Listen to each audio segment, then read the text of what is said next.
Olá, boa noite a todas, todos e todes. Sejam bem-vindos a mais um encontro de pesquisa GEPLIGE. Hoje a gente está um pouco diferente do tradicional. Nós estamos com um convidado muito especial que vai dar início ao nosso ciclo formativo sobre a infância e a literatura. Hoje a gente recebe o professor Francisco Camelo, da Universidade de São Paulo. Mas convido, antes de a gente fazer essa abertura, a professora Patrícia, líder deste grupo, e lembrar que hoje nós também estamos com convidados, os alunos do curso de Prof. Letras, da Unifespa, da graduação também da Unifespa, alunos da pós-graduação da Universidade de São Paulo e colegas do Francisco também vieram prestigiá-lo. É uma alegria imensa tê-lo aqui nesse encontro, que será depois transmitido para o YouTube. O nosso objetivo sempre, enquanto grupo de pesquisa, não só nos debruçarmos nesse universo de pesquisa, mas também, enquanto eternos aprendizes, possamos partilhar um pouco do que a gente tem investigado e aprendido. A Sâmia, lembrando aqui, temos alunos do pós-let da Unifespa. E, lógico, os membros do GEPLIGE, do Grupo de Estudos e Pesquisa em Literatura Infantil e Juvenil. E, como eu estava dizendo, o nosso encontro depois, a gravação vai para o YouTube. A gente, no primeiro momento, havia pensado, né, fazer já uma transmissão ao vivo pelo YouTube, e a gente deu um passo para trás para tornar esse espaço mais intimista, para que vocês também possam fazer as perguntas, e nesse bate-papo todos possam trazer os seus questionamentos a partir da fala do professor Francisco. Patrícia, é com você. Boa noite a todos que estão aqui, né, nessa sala do grupo de pesquisas em literatura infantil e juvenil. É um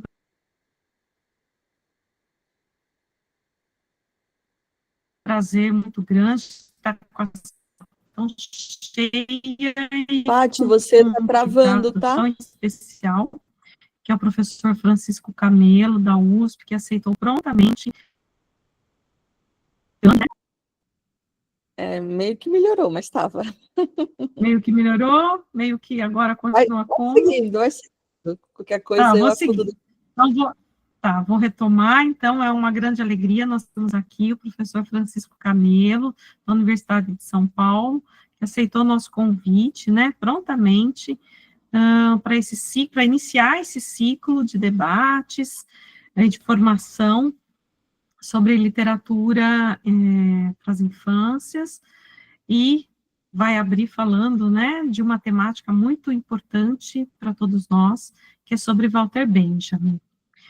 Bem, a Ju já apresentou que hoje nós temos, né, além dos nossos membros, que são sempre especiais aqui do GEPLIGE, nós temos convidados, eu agradeço a presença de todos, e daqueles que, porventura, né, venham a nos assistir a posteriori, quando nós subirmos o vídeo para o YouTube do GEPLIGE. Eu ainda gostaria de lembrar que nós temos 3 chamadas abertas. Ju, você quer falar delas? Não sei se eu... Das chamadas? Quer que eu mesma... Posso falar? Um minutinho. Então, Aqui a gente está com mais de uma tela. Então, para quem não me conhece, eu sou a Juliana Pádua, porque eu já comecei falando, né, como a gente tem o grupo aqui de pesquisa e muitos me conhecem, e sou vice-líder desse grupo de pesquisa, que tem um desdobramento, que é um grupo de estudo, que a gente se reúne também uma vez por mês, e a internet não está gratuitamente, para partilhar um pouco do que a gente tem investigado por aqui. Acredita, Paty, que não está abrindo a página onde não que tem tá... problema, então. Eu continuo. Continue. A internet resolveu ser meio desagradável com todos nós aqui. Mas vocês estão me ouvindo agora? Sim? Posso continuar, né? Então, nós estamos com 3 chamadas abertas, né?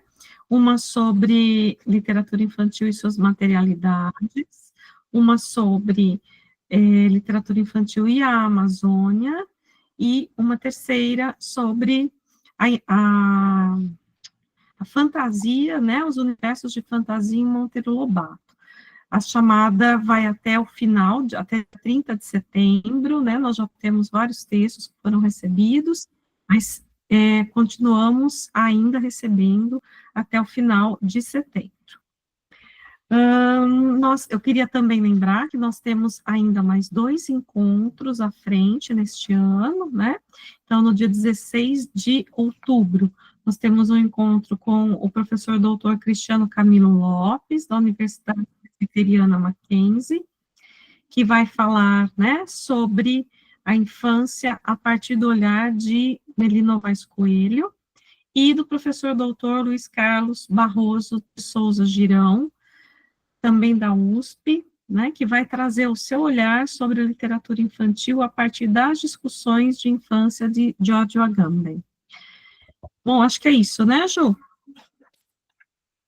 Ok, então, eu agora agradeço mais uma vez a presença do professor Francisco Camelo e vou fazer a apresentação dele. Então, o professor Francisco Camelo, nesse momento, é professor da Universidade de São Paulo, na área de literatura infantil e juvenil, e também no programa de pós-graduação em estudos comparados de literaturas de língua portuguesa. É doutor em letras pelo programa de pós-graduação em literatura, cultura e contemporaneidade da PUC, pela PUC do Rio de Janeiro, com estágio doutoral na Université Paris 1, Panthéon-Sorbonne, com bolsa CAPES-Sprint. Realizou pesquisa de pós-doutorado no programa de pós-graduação em Ciência da Literatura, da UFRJ, com bolsa FAPERJ nota 10.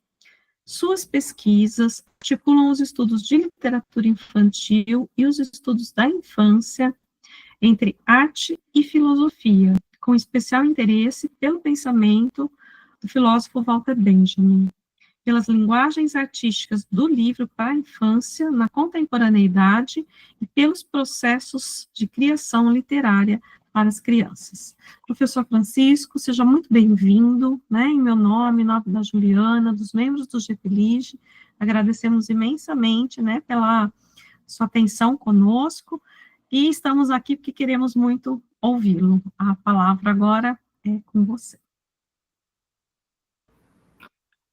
Obrigado, Patrícia, Juliana. Vocês estão me ouvindo bem? Sim?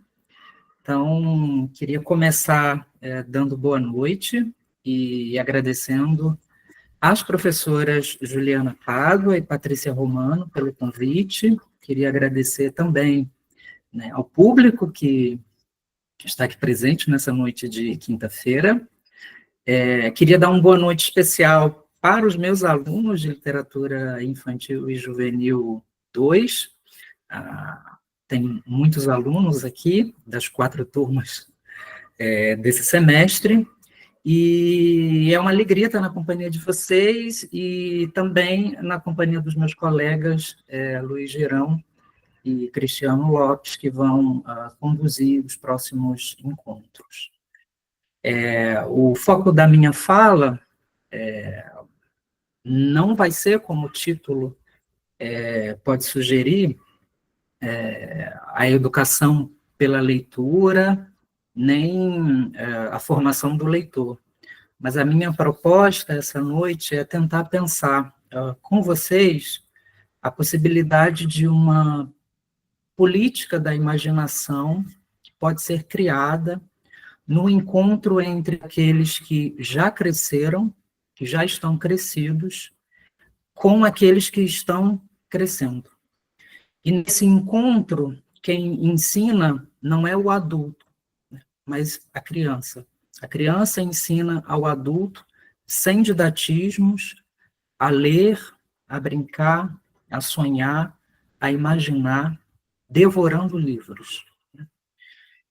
as crianças ensinam aos adultos, né, a crescer em direção à infância. Então, esse vai ser o horizonte da minha fala, que não vai ser muito longa, eu devo falar cerca de 40, 45 minutos, e então eu vou começar.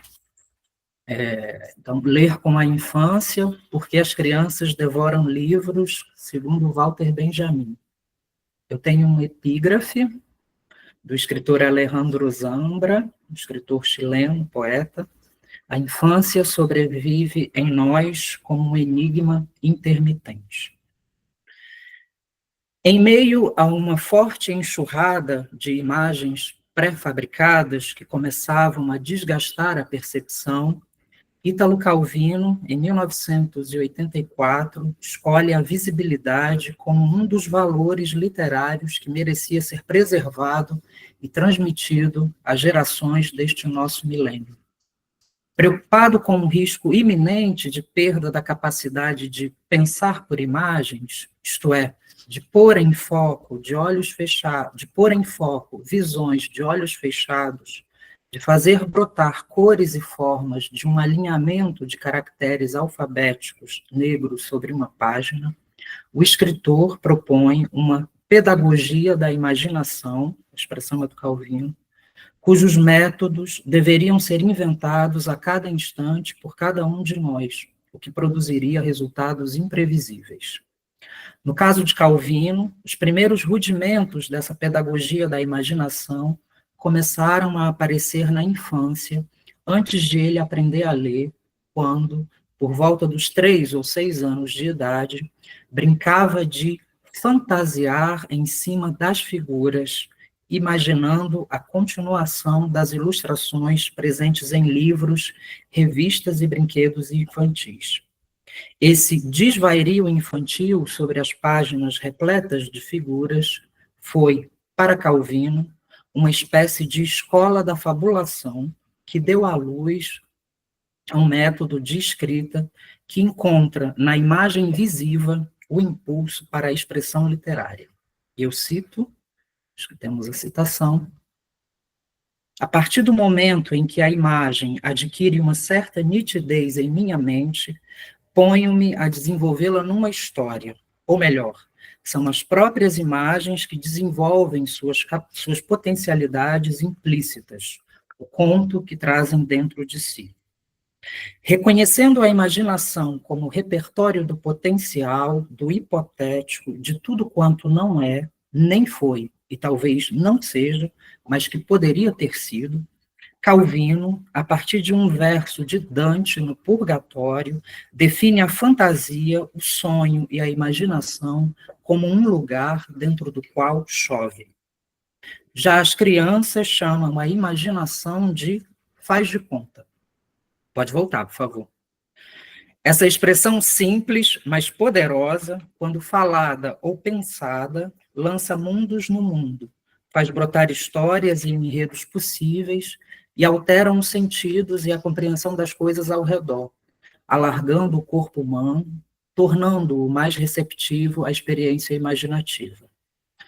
Embora não tenha lido nenhuma das 6 propostas para o próximo milênio, Walter Benjamin, o escritor por excelência de imagens de pensamento, certamente concordaria com Calvino acerca da capacidade da literatura de produzir imagens que nos permitem visualizar, de olhos abertos ou fechados, uma cena, uma paisagem, um acontecimento.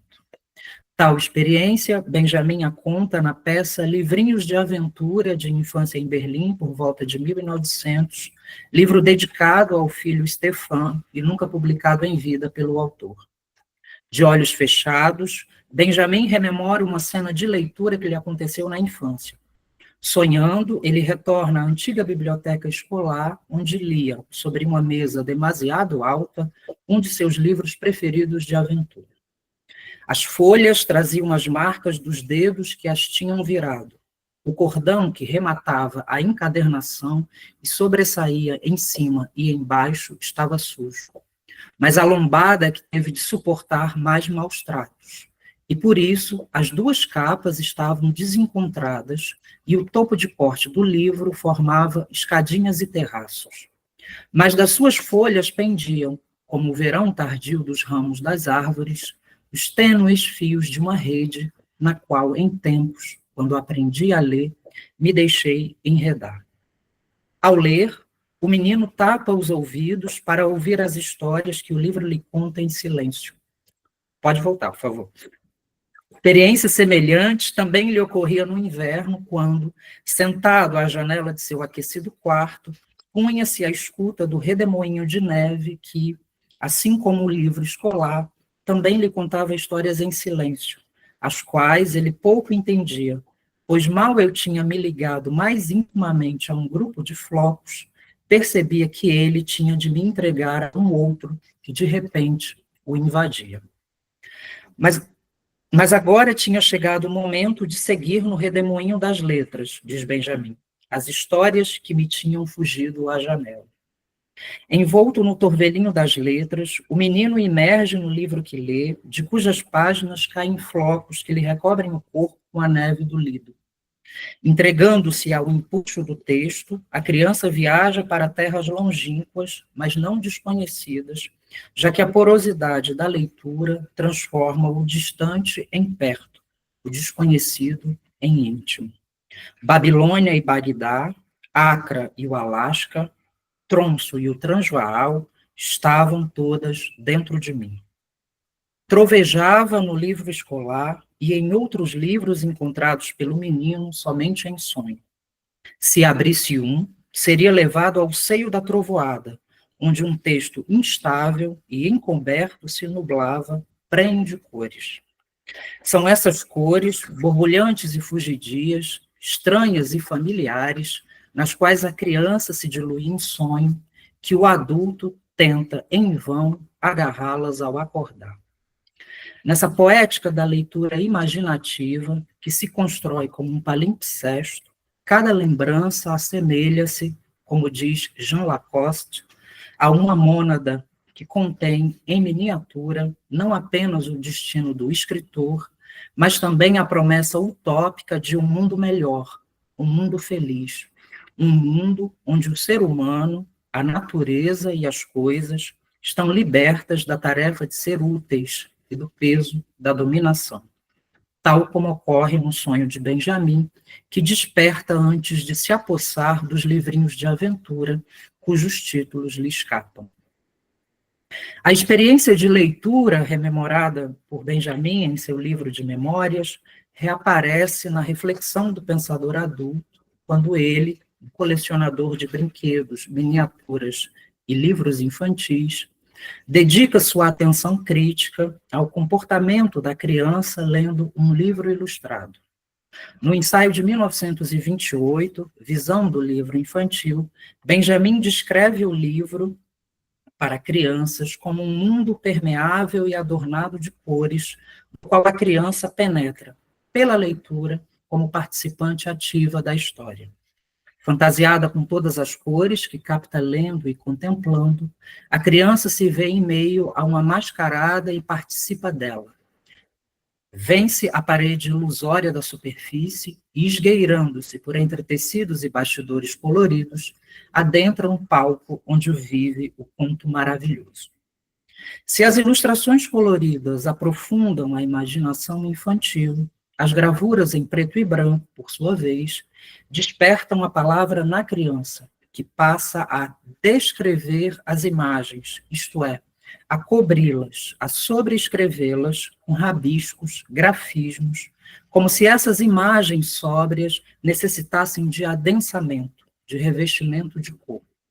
Para Benjamin, ao elaborar histórias, crianças são cenógrafos que não se deixam censurar pelo sentido. Basta lhes dar 4 ou 5 palavras para vir à luz a prosa mais extraordinária, não uma visão do livro infantil, mas um indicador de caminhos. A reflexão benjaminiana sobre o modo como a criança lê e escreve seus textos pode ser aproximada da concepção cartográfica formulada por Gilles Deleuze em Crítica e Clínica.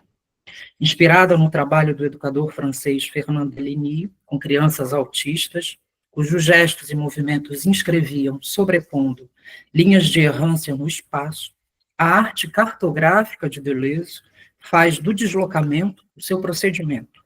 Por isso, desenha um mapa feito de trajetos dinâmicos.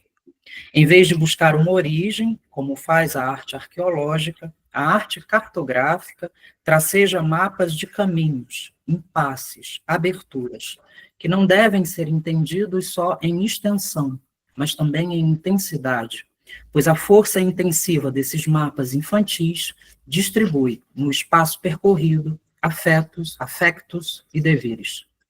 Feita de trajetos e devires, a arte cartográfica diz, à sua maneira, o que as crianças dizem, pois estas não param de transitar entre espaços, tempos e afetos, desenhando assim uma cartografia dinâmica atravessada por linhas erráticas de deslocamento.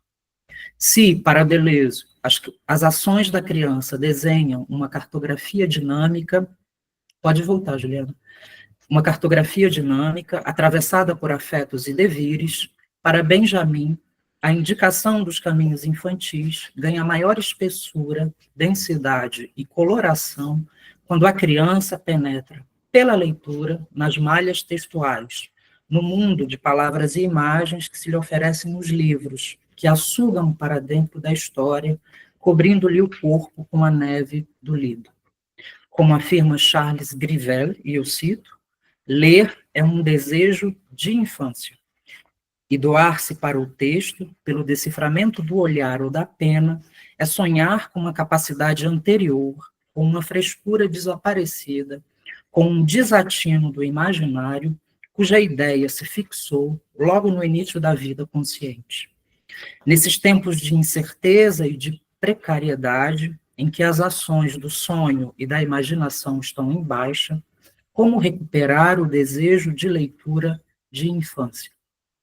A esta pergunta, Walter Benjamin responderia, afastando-se de concepções banalizadas da infância, como o jardim encantado, onde reina uma criança alegre, inocente e exemplar, a qual se deseja reencontrar de maneira narcísica. Segundo Jean-Marie Gagneban, a experiência crítica que Walter Benjamin procura elaborar com uma certa infância é indissociável de uma reflexão política que recupera aquilo que foi esquecido ou recalcado. O trabalho de rememoração da infância, tal como faz Benjamin em seu livro de memórias, implica retomar caminhos não percorridos, responder a apelos não escutados, ler signos e imagens não decifrados, redescobrir sonhos não realizados, para assim despertar no presente do passado as centelhas da esperança do futuro. Nesses termos, diz a Gagneban, contar a infância corresponde à busca por um futuro anterior perdido no emaranhado de fios do passado. Deste novelo, a criança, rememorada pelo adulto, puxa um fio para tecer uma história tramada com a lembrança e urdida com o esquecimento. No vai e vem de fios, imagens e tempos entrecruzados, a infância escapa da idealização e da nostalgia que tantas vezes a encobrem para ganhar uma dimensão política. E eu cito: estimados invisíveis, vocês de certo já ouviram dizer repetidas vezes, onde já se viu, na minha infância não tínhamos essa vida boa. Naquele tempo, estávamos sempre preocupados com a escola e as notas, e não era permitido andar descalço na praia. Mas já ouviram alguém dizer alguma vez, onde já se viu, na minha infância não brincávamos tanto assim, que beleza! Ou, quando eu era pequeno, não havia livros de histórias tão belos. Não. As leituras e as brincadeiras que fizemos na infância não só nos parecem ser as melhores e as mais bonitas, mas muitas vezes, e falsamente, as únicas. E aqui eu queria agradecer a minha amiga Juliana Lugão, pesquisadora e tradutora de Walter Benjamin, com quem eu venho dialogando já há alguns anos, e nós estamos traduzindo esse texto do Walter Benjamin. Assim começa a palestra Literatura Infantil, realizada por Benjamin em 15 de agosto de 1929, na Rádio Pública de Frankfurt. Esta, assim como as demais emissões radiofônicas escritas e difundidas por Benjamin entre 1927 e 1933, pelas ondas sonoras das rádios de Berlim e Frankfurt, destinava-se a crianças e jovens, mas também aos adultos, todos eles à escuta daquela experiência que lhes era transmitida por uma nova tecnologia de reprodução, o rádio, que permitia que a voz do locutor fosse ouvida não apenas por uma única pessoa, mas por uma multidão de ouvintes ao mesmo tempo. Segundo Anne Roche, Benjamin utiliza o rádio como um espaço tanto de criação artística, em que ele pode experimentar diferentes gêneros, conferências, resenhas de livros, entrevistas, contos, peças de teatro, quanto de formação crítica, dada a diversidade de temas e assuntos, história, geografia, religião, política, técnica, literatura, né, que apresentava a crianças e jovens, em quem buscava fomentar um espírito autônomo pela ampliação de seus repertórios através da escuta de histórias contadas pela voz de um narrador próximo e distante. Interessado pelos livros para crianças, Benjamin, na palestra radiofônica Literatura Infantil, ainda não traduzida para o português, depois de traçar uma brevíssima história dos primeiros abecedários e cartilhas alemães, fortemente influenciados pela pedagogia edificante e moralista do iluminismo, detém-se nos marcos de desenvolvimento do livro ilustrado alemão, do qual se destaca a obra Livro Ilustrado para Crianças, de J.F. Bertusch, composta de 12 volumes, publicados entre os anos de 1792 a 1847, cada um desses volumes com 100 gravuras em cobre coloridas, o que revela, segundo Benjamin, na cuidadosa execução com que se trabalha, então, para as crianças. Diz o Benjamin, penetrar textualmente, não temos essa citação, penetrar textualmente no livro ilustrado, dando-lhe uma forma textual elementar, sem aproximá-lo da cartilha, é certamente uma tarefa difícil, quase insolúvel. Raramente foi realizada com sucesso, afirma Benjamin, para em seguida observar que, durante muito tempo, a ilustração escapou do controle e da rigidez dos pedagogos, que quase não prestavam atenção à parte ilustrada dos livros, o que fez da ilustração uma espécie de contraponto e respiro à rigorosa seriedade do texto, porque mais leve e alegre e livre. Para Benjamin, o início da miséria na literatura infantil começa quando ele cai nas mãos de especialistas que, além de tentarem conformar a criança a modelos de comportamento por meio de textos sérios e cheios de regras, negligenciam a curiosidade infantil por todos os aspectos da vida humana, inclusive os mais sombrios e macabros. Na peça radiofônica Theodor Rosemann, em que conta às crianças a história deste pintor, desenhista e ilustrador prussiano, Benjamin observa: as crianças querem, evidentemente, conhecer tudo. E se os adultos só mostram a elas o lado bem comportado e correto da vida, elas logo vão querer conhecer o outro lado por si mesmas. Por outro lado, ninguém nunca ouviu falar de crianças que tenham se tornado mal criadas por causa de Max e Moritz, Juca e Chico, como nós aqui no Brasil conhecemos, graças à tradução do Olavo Bilac. E tenham, por exemplo, colocado pólvora no cachimbo do professor.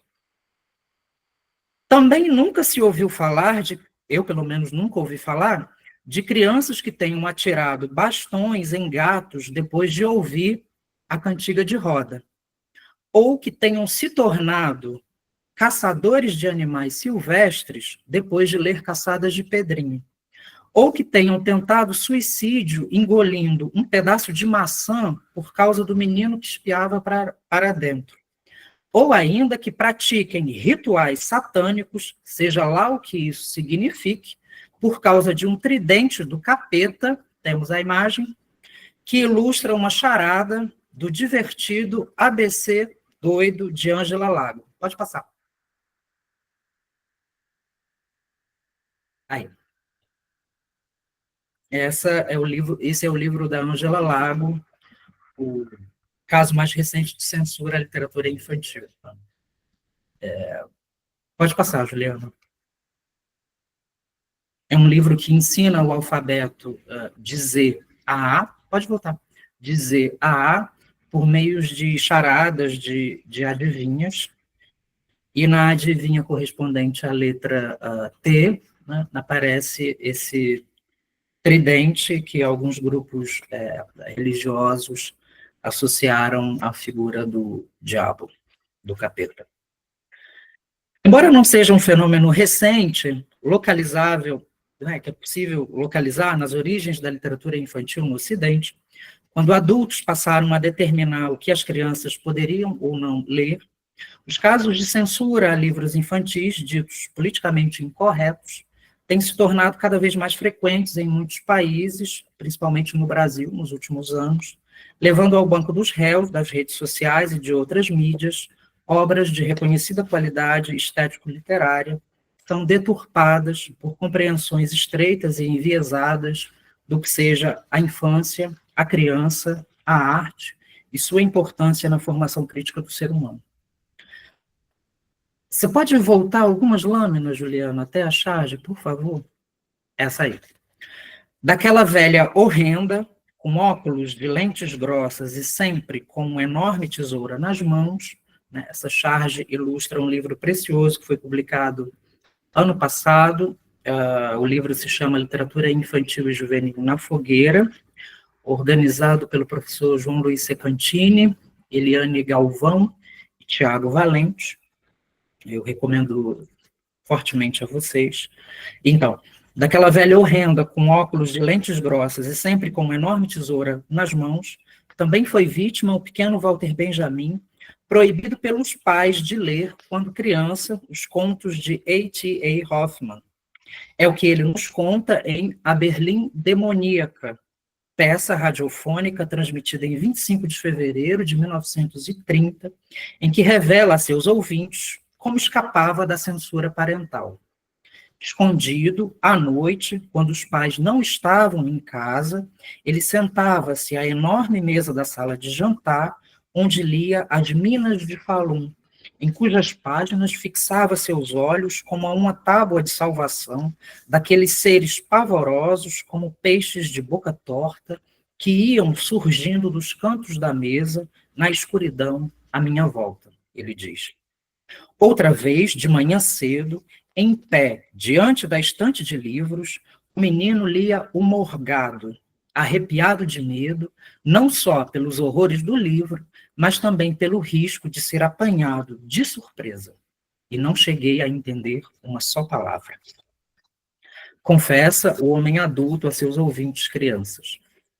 Desafiando o autoritarismo dos pais, o menino Benjamin escapa na surdina e, na escuridão, deixa-se ser possuído por uma experiência prazerosa, porque é assustadora e sufocante, cujos efeitos lhe enriquecem a vida, ensinando-lhe a arte da leitura fisionômica dos rastros de sua cidade natal, Berlim, e de seus habitantes, graças às narrativas de Hoffmann. Além de pedantes e autoritários, os adultos, que elucubram pedantemente sobre livros infantis supostamente adequados a seus destinatários, são ignorantes. Então, além de pedantes e autoritários, são ignorantes, porque desconhecem a criatividade, a inteligência e a perspicácia das crianças, as quais são bem maiores do que presumimos. Talvez seja esta a moral, sem moralidade, que se possa extrair das pilhagens feitas pela criança benjaminiana à estante de livros dos pais. Em vez de uma literatura edulcorada e exemplar, o que o pequeno Benjamin procura nos livros que lhe foram interditados é viver uma experiência imaginativa e angustiante, experimentar em sua vida vivida a vida de ficção das figuras fantasmagóricas inventadas por Hoffmann, às quais ele se junta pela leitura. Entregar-se ao livro, perder-se em suas páginas, jogar arriscadamente com os próprios medos, ser tomado por um pavor, tornar-se aquilo que não se é, são experiências que as crianças conhecem bem, porque, quando leem, fazem a suspensão da descrença, e assim podem encontrar nos livros algo muito diferente do que nós, adultos, crescidos, esperamos encontrar. As crianças não leem nem para se formar, nem para se reconhecer empaticamente no lido, diz Benjamin ao final da palestra Literatura Infantil. A leitura das crianças, ele afirma, está intimamente ligada não à identificação ou à ampliação de memórias e vivências, e sim a um gesto de incorporação por meio do qual crescem, ampliam-se, multiplicam-se. Agora eu era o rei, era o bedel e era também juiz. Era também o menino que viajava para onde vivem os monstros. As crianças devoram seus livros como quem come até a última garfada, diz Benjamin. Elas comem tudo, não deixam nada, limpam o prato, que estará sempre cheio de comida.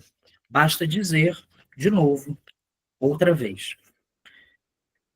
E agora eu cito, se você puder passar, Juliana, por favor. Pode passar. Aí. Criança não tem disso de ler, de só ler uma vez. Criança não tem disso de só ler uma vez. Criança aprende de cor, e mesmo quase sabendo de cor, relê com muito da excitação da primeira vez, observa Clarice Lispector a respeito de si mesma e das inúmeras devorações que fez quando criança, de um livrinho fininho que contava a história do patinho feio e da lâmpada de Aladim. Devorar livros, decompô-los, destruí-los, absorvendo no corpo aquilo que se come. Eis os gestos usados por Benjamin para caracterizar a feliz voracidade do encontro entre uma criança leitora e um livro adorado. Se devorar faz crescer, segundo Benjamin, né? Se para crescer é preciso devorar, diz Benjamin, né? E essa é uma das razões pelas quais, né, nós precisamos nos alimentar, ele diz, né? Comer e morder, para a escritora chilena Maria José Ferrada, são formas, né, que o agradecimento pode assumir. Em seu livro mais recente, Apuntes sobre uma enciclopédia mágica, ela conta a história de duas crianças devoradoras de livros. A de Jim, um menino que escreveu uma carta a Maurice Sendak, autor de Onde Vivem os Monstros, que depois de enviar um desenho como resposta, recebeu uma segunda carta, desta vez da mãe do menino, que dizia: Jim gostou tanto da sua carta que a comeu. Com certeza, Sendak ficou lisonjeado. A propósito da imensa felicidade que sentiu em seu 9º aniversário, quando recebeu de presente da irmã Nathalie o primeiro livro, O Príncipe e o Mendigo, lembrava: tentei mordê-lo. Qual a menina, leitora de Felicidade Clandestina, de Clarice Lispector, aquela que, depois de experimentar a crueldade da filha do livreiro, pôde ter em mãos Renações de Narizinho de Monteiro Lobato, um livro grosso, meu Deus, um livro para se ficar vivendo com ele, comendo, dormindo. Sendak também não parte direto para a devoração de O Príncipe e o Mendigo, de Mark Twain. Ele adia o prazer da leitura, jogando com o livro como se fosse um brinquedo, para o qual inventa enredos, criando para o objeto amado um faz de conta no qual ele, Sendak, é também personagem. Eu não conseguia acreditar que tinha um livro daqueles, que possuía uma coisa tão rara. Um lindo tecido vermelho, uma imagem brilhante colada na encadernação e lindas guardas. Ele ficou na minha cômoda, veio para a cama comigo e eu o acariciei. Só o li, de fato, muitos anos depois. E eu gosto de O Príncipe e o Mendigo. mas, acima de tudo, estava a alegria do objeto em si. É um ótimo sinal se um livro é agradável, cheira bem e tem um gosto bom, porque são objetos de amor. Acho que as crianças sentem prazer com tudo, e um livro que te faz sentir bem é como um brinquedo, é como um urso de pelúcia. Você o abraça, aperta, leva para a cama. Além disso, ele tem a grandiosidade de ser legível. Isso é extremamente importante. Dediquei minha vida àquelas outras crianças excêntricas que lambem, cheiram e reclamam dos seus livros antes mesmo de lê-los. Provar uma palavra, lamber uma imagem, cheirar uma página, tocar no livro, acariciá-lo, mordê-lo, devorá-lo. Assim crescem as crianças, alimentando-se pela leitura-devoração. Entre tropeços e balbucios, quedas e lalações, as crianças aprendem a falar, a ficar de pé, a caminhar, a pular, a saltar do chão da vida vivida para a vida de ficção que encontram nos livros que leem, que rabiscam, que arrancam as páginas. E esta criança, e eu cito, né, é esta criança que renasce quando abrimos um romance, diz Vincent Jouve, citando Michel Picard. A criança persiste dentro de nós e assina.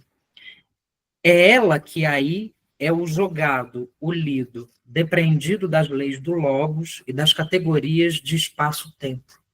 É na sua credulidade inocente que, hipocritamente, a tolerância do ledor, aqui e agora, se junta à ilusão. A criança serve de suporte e de álibi para a credulidade do adulto. Se a criança persiste em nós, onde ela se esconde? Como encontrá-la? Como ouvir o seu chamado, o seu grito, o seu choro, o seu balbucio, o seu riso? E uma vez encontrada em seu esconderijo, pode esta criança fazer-nos sonhar outra vez, reacendendo em nós uma centelha de imaginação? Ensaio respostas a partir de 3 cenas de leitura que promovem um encontro de adultos com crianças. Desse encontro lúdico e lúcido entre grandes e pequenos, entre leitores e personagens, uma política da imaginação com a infância pode ser criada. Fortalecendo nossos vínculos com a infância, essa política da imaginação que se constrói com as crianças altera a nossa visão, a maneira como sentimos afetos, fazendo renascer em nós, leitores crescidos, mesmo que brevemente, de maneira intermitente, um sentimento de estupefação, de maravilhamento. Lendo e imaginando, escrevendo e brincando, nas 3 cenas de leitura que seguem, é a criança que ensina o adulto a imaginar de olhos fechados, a acreditar naquilo que não foi e talvez não seja, mas que poderia ter sido, como queria Calvino. A lamber, a cheirar, a brincar, a devorar livros, como desejam, cada um a seu modo, Walter Benjamin e Maurice Sendak. Então, cena 1. Juliana. A narrativa é um cavalo. De olhos fechados, vestindo uma armadura, empunhando escudo e espada, um guerreiro corre em direção a seu cavalo parado à direita. Montado no animal, sai num galope rumo a uma longa e difícil jornada, cheia de obstáculos e perigos. Subindo e descendo, ora por terra, ora pelo ar, ele domina, altivo, a paisagem inóspita por que cavalga. De olhos fechados, percorre desfiladeiros, enfrenta abutres, serpentes, lanças que caem do céu. Luta contra ciclopes, plantas carnívoras, monstros alados, terrestres e aquáticos. Atravessa tempestades de raios, cruza labaredas imensas. Nada ele teme, todos os desafios vence. Em ritmo de aventura, ele prossegue sua viagem, até que seu fiel escudeiro, seu cavalo, para de repente numa paisagem em branco.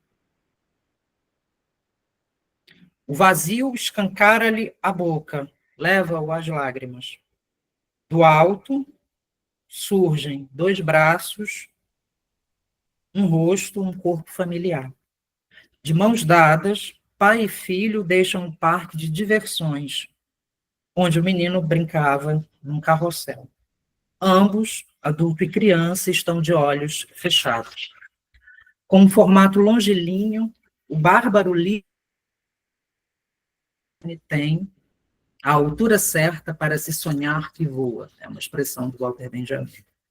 Voo sonhado com uma infância de olhos fechados que galopa num cavalinho, em cujo dorso nós, adultos, também montamos para atravessar, na companhia da criança, as páginas que, a cada virada, tornam visível aquilo que o menino imaginou de olhos fechados, aquilo que o fez bárbaro.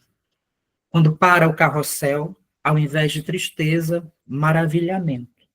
O surpreendente desfecho é um convite à releitura, a fazer girar uma vez mais o livro Carrossel, em busca de pistas visuais deixadas desde a capa pelo autor, em cujas mãos nos agarramos para viver um divertido galope pela imaginação. Cena 2. Histórias de pai e filho. De mãos dadas com a infância, atento aos movimentos e às palavras pronunciadas pelo filho, está Walter Benjamin. No livro História de uma Amizade, Gershon Scholem conta que o interesse de Benjamin pelo universo da infância ganhou mais força com a chegada de seu filho, Stefan.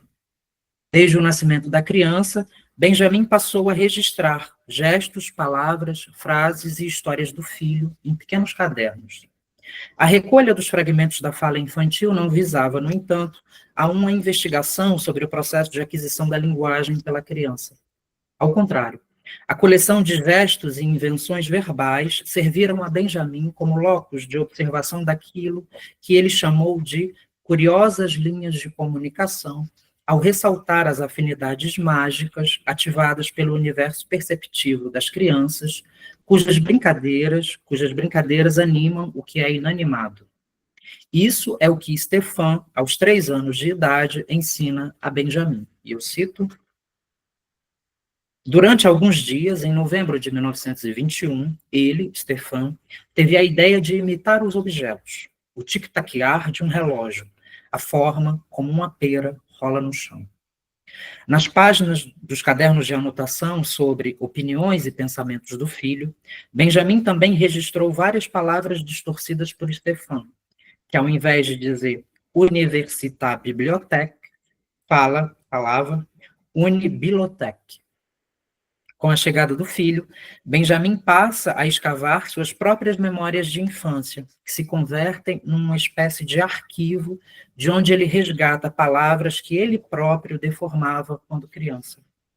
Em muitas peças de infância em Berlim, podemos escutar essas palavras mal ouvidas pelo pequeno Benjamin, que acha que a rua Steglitz, onde morava sua tia Lehmann, devia seu nome a um pássaro, Stieglitz, pintacilgo em alemão. Isso está na peça Rua Steglitz, esquina com Gent. Outro item da coleção de nomes mal ouvidos por Benjamin na infância é Brauhausberg. Destituída de seu sentido original, o local onde a família do menino berlinense tinha uma casa de veraneio, a palavra Brauhausberg condensa o vibrante ar em que se movimentavam borboletas, cuja captura dependia da renúncia temporária do menino à sua forma humana. Quando uma Vanessa ou uma esfinge, que eu facilmente poderia apanhar, me enganava hesitando, desviando-se, esperando, eu bem gostaria de me dissolver em luz e ar para me poder aproximar e dominar a presa. E o desejo realizava-se na medida em que cada batimento ou oscilação das asas, que me fascinava, me tocava com o seu sopro ou me fazia estremecer.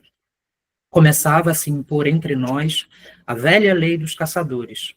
Quanto mais eu me confundia com o animal em todas as minhas fibras, quanto mais eu me tornava borboleta em meu íntimo, tanto mais aquela borboleta se tornava humana em tudo o que fazia, até que, finalmente, era como se a sua captura fosse o único preço que me permitia recuperar minha condição humana. Essa arriscada brincadeira mimética, Benjamin também a experimenta quando, brincando de esconde-esconde pela casa, espécie de arsenal de máscaras, se posta atrás de uma cortina e torna-se ele próprio algo de esvoaçante e branco, um fantasma. A mesa da sala de jantar em que o menino se acocora é transformada num templo, em que as pernas torneadas são as 4 colunas. E atrás de uma porta, ele próprio é a porta, recoberto por ela, máscara pesada, mago que enfeitiçara todos os que entrarem desprevenidos.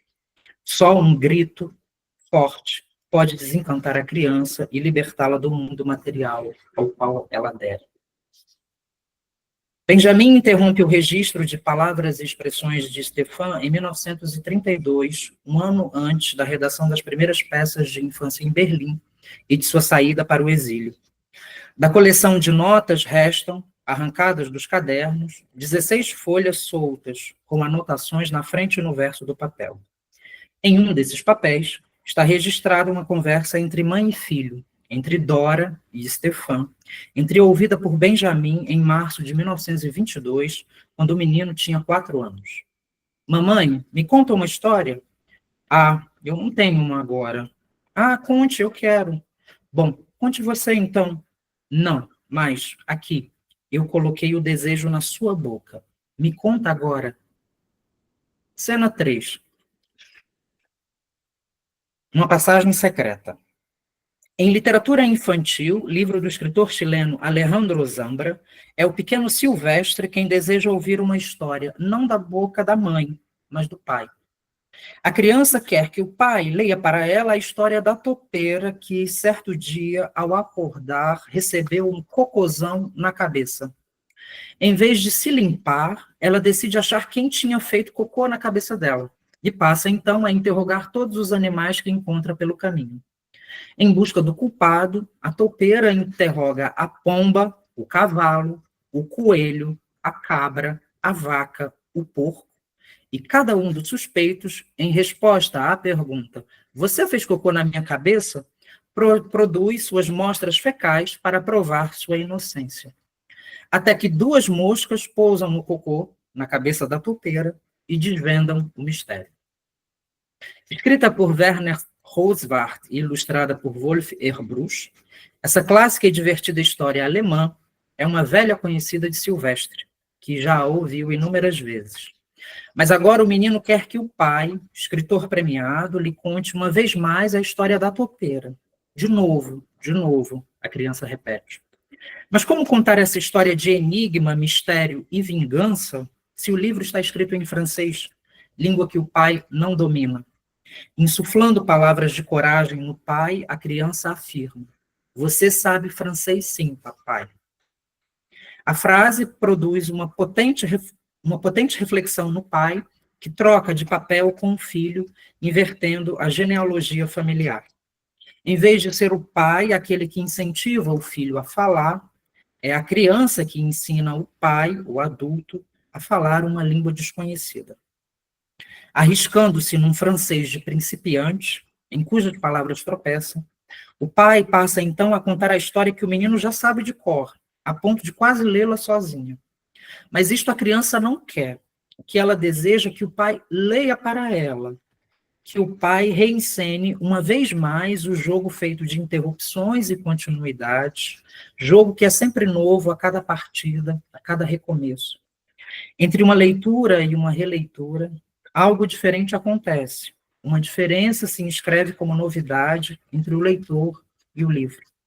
Mesmo a leitura silenciosa, aquela que fazemos em voz baixa, é portadora de uma diferença que se inscreve como uma voz que povoa nossa solidão, diz o Zambra.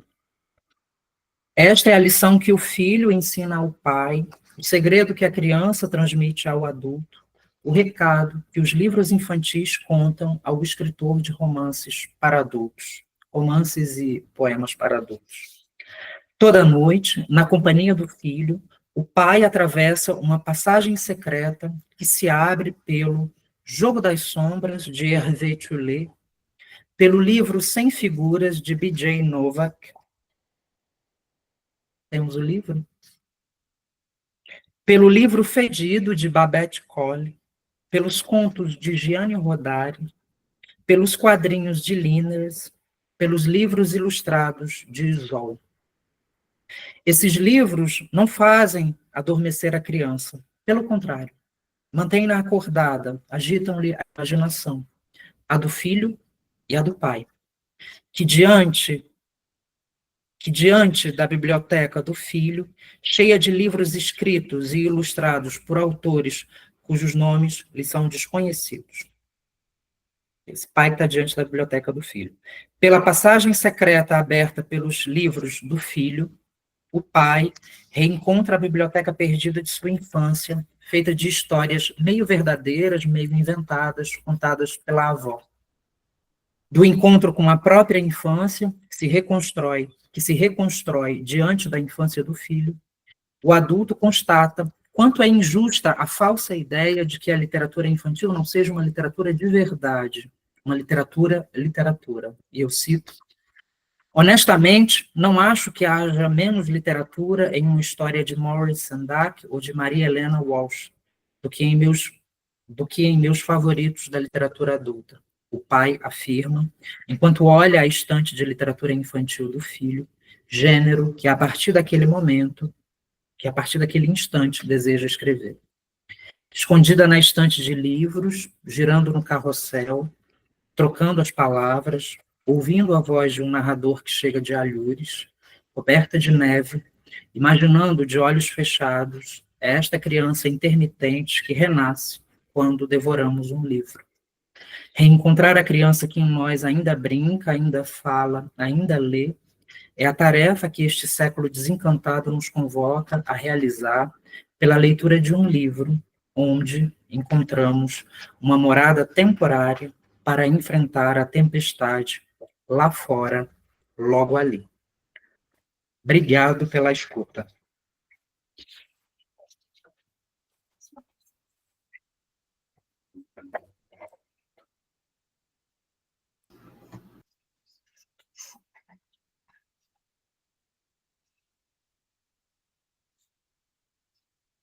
Professor Francisco, nossa, muito obrigada, né, por trazer para nós aqui um Walter Benjamin dentro, né, diluído dentro da literatura infantil, com os exemplos aí, inclusive, né, que você trouxe da presença da infância, que precisa habitar no adulto também, não é?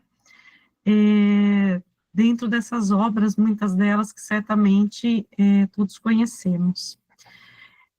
Ju, você quer falar algo? Abrimos para perguntas. Eu tenho uma pergunta para o Francisco. Francisco, é muito recorrente, né, quando a gente faz um passeio histórico pelos nomes que se nomeia a literatura infantil, né? Então a gente passa ali por literatura infantil, depois a professora Lúcia Pimentel ela discute muito isso e traz literatura para criança. Em outros momentos, vêm outros pesquisadores e discutem isso, em vez de pensar para criança, pensam a literatura com potencial recepção infantil. Aí vem mais novas discussões e se transforma, né, ou vai convivendo outros termos como a literatura para a infância. Depois se discute isso e pensa para as infâncias. E a gente tem também a professora Maria José Paulo com literatura de infância, né? E é muito comum também a gente ouvir algumas pessoas, isso fica mais recorrente depois de 2007, 2000, uma coisa aí, quando em Bolonha, no estande da Finilígia, aparece livros para crianças, para leitores de 0 a, acho que naquela época, era de 0 a 90 e poucos anos. E a gente tem ouvido cada vez mais literatura para crianças ou para a infância de 0 a 100 anos. Muito se tem observado nessas escolhas, nessas revisitações, escolhas muitas vezes políticas mesmo, né, de posicionamento a partir do que se escolhe, tanto que a professora Lúcia Pimentel Goss, ela opta por não usar mais literatura infantil, porque naquele momento de discussão, esse infantil estava muito atrelado a essa ideia de tornar a literatura pejorativa, né? Porque imaginava esse infantilizado, que também seria uma outra conversa, né? O quanto muitas vezes a gente coloca só no lugar pejorativo a palavra infantilizar.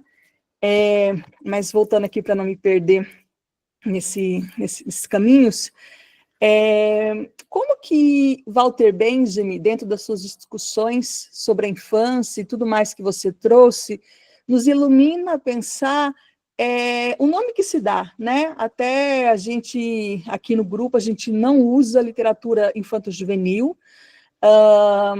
e sim, quando a gente vai olhar, a gente vai experimentando, cada vez mais a gente tem utilizado a expressão da professora Maria José Paulo, literatura de infância, mas queria que você trouxesse para a gente uma reflexão. Eu até falo no meu grupo de estudo que, sim, as escolhas, para a gente que é pesquisador, né, elas são importantes, porque elas demarcam o nosso posicionamento político também, sobre o que pensamos, mas que mais importante do que ter um nome é a concepção que a gente tem de literatura. Então, não adianta eu chamar literatura de infância, por exemplo, que é o nome que eu acho mais coerente no momento, e a gente está lá chamando o livro de livrinho, né, com um finalzinho cheio de moralismo e coisa parecida. Então, eu queria te ouvir um pouco, porque essa é uma questão sempre muito recorrente, tanto aqui quanto no grupo de estudo. Como Walter Benjamin nos ajuda a pensar o nome que se dá para essa área de estudo que todos nós aqui nos debruçamos. Vou tentar responder, tá? A partir do Walter Benjamin. Eu acho que ele nos ajuda a pensar essa questão da adjetivação, né, desse gênero, por meio de um jogo, de um jogar, de um brincar, né? Brincar com as palavras, né? E essa brincadeira, no contexto, se a gente, né, coloca no contexto brasileiro, né, é uma brincadeira que assume em determinados espaços, né, uma dimensão política, por exemplo, na universidade, né? Hoje em dia, eu acho que não há muito, essa visão não vem perdendo força, né, de que a literatura infantil é algo menor, uma literatura de segunda mão. Então, por isso, eu busco pensar, né, essa questão do adjetivo infantil a partir desse jogo, não é? E acho que a Maria Teresa Andrueto me ajuda muito a pensar, não é? Quando ela propõe uma literatura sem adjetivos, né? Então, eu gosto de trabalhar com a ausência, com a falta do adjetivo. É literatura, como diz o Zambra, não é? Mas eu entendo que a adjetivação, não é, o infantil, ele pode, em determinados contextos, né, ser muito forte. Não vou usar a palavra potente porque eu não gosto. Muito forte no sentido de demarcação de um território político mesmo, não é? Então, eu acho que a gente precisa jogar um pouco com esse adjetivo, não é? Saber em que contextos a gente usa para demarcar uma posição política, não é? E, por outro lado, não é? Propor, pensar, não é? Esses textos mais lúdicos, não é? Vamos dizer assim, mais curtos, né? Breves, né? Como uma literatura sem adjetivos, né? Acho que o Walter Benjamin ajuda nesse sentido, né? De pensar jogando, né, esse conceito de literatura. Eu fico muito feliz de ouvi-lo. Quando eu e Jo fomos escrever o nosso livro de teórico-metodológico, né, Mediação de Leitura e Literatura em Jogo, uma das coisas que a gente tentava ali pensar como uma estratégia de contribuir com os professores em formação, né, ou professores também já com trajetória, mas que revisitam, né, suas estratégias de mediação, era que a gente colocasse em discussão a literatura enquanto um jogo mesmo, né? Não pensar um jogo como muitas vezes as pessoas imaginam, criar joguinhos a partir da literatura, mas compreender a própria estrutura do texto literário como esse jogo, né? Que a gente vai ver em Manuel de Barros, que a gente vai ver nos vários livros que você exemplificou aqui. Mas é muito legal, vendo a recepção do livro, que muita gente ainda fica assim, então o jogo tem a ver com os temas, né? Então, a linguagem, ela é muito comum ela ficar em segundo plano e as temáticas ou os assuntos de criança tomarem o lugar dessa coisa, dessa experiência de linguagem, desse brincar com as possibilidades de experimentação dos significados, como você foi trazendo alguns desses exemplos. Então, é muito bom te ouvir, estamos muito felizes, e eu passo a bola, porque se deixar, tem um monte de outras perguntas. Paty, alguém quer fazer uma pergunta? Tem o chat aí também. Pode seguir, Paty. Obrigada, Francisco. O Roger Mello, por exemplo, ele nem... Alguém comentou do Roger Mello, né? O Roger Mello não gosta nem da expressão livro ilustrado, né? Ele usa livro. Por que a gente tem que adjetivar os textos que as crianças também podem ler?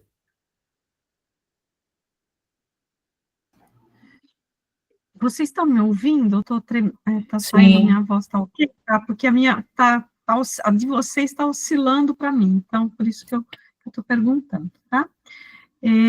Se alguém, né, quiser participar, levanta a mãozinha aí, tá? Enquanto isso, eu e Juliana vamos aqui conversando com o professor Francisco. Francisco, eu queria trazer aqui, né, um pouquinho dos textos até que você sugeriu para a gente, né, como leitura. E eu gostei muito, assim, desse recorte, né, que você trouxe aqui, inclusive, com exemplificações de uma série aí de textos, né, que se encontram no mercado editorial, e, inclusive, a gente trabalhou aqui, né, tem alunos meus aqui da pós, a gente trabalhou o texto do Morricone, né, também aproveitamos para pensar um pouco nessa discussão, né, dessa literatura como voz de infância, né, que a própria Paulo também, né, nos traz agora na edição dela, a nova edição, né, do texto dela aqui, que nós também pudemos discutir alguns capítulos nas últimas aulas aí. E eu fiquei pensando aqui, né, naquela discussão de miniatura, né, que aparece nos textos do Benjamin, né. Eu sei que você, assim, acho que deve ter se debruçado até um pouco mais, né, nessa discussão durante o seu trabalho aí de doutorado, e eu sempre fico me perguntando, né, sobre uma relação que eu, assim, penso que talvez possa existir até um pouco mais, de uma forma mais clara para quem estuda Benjamin, que é essa relação entre infância, miniatura e exílio, né, no próprio universo do Benjamin.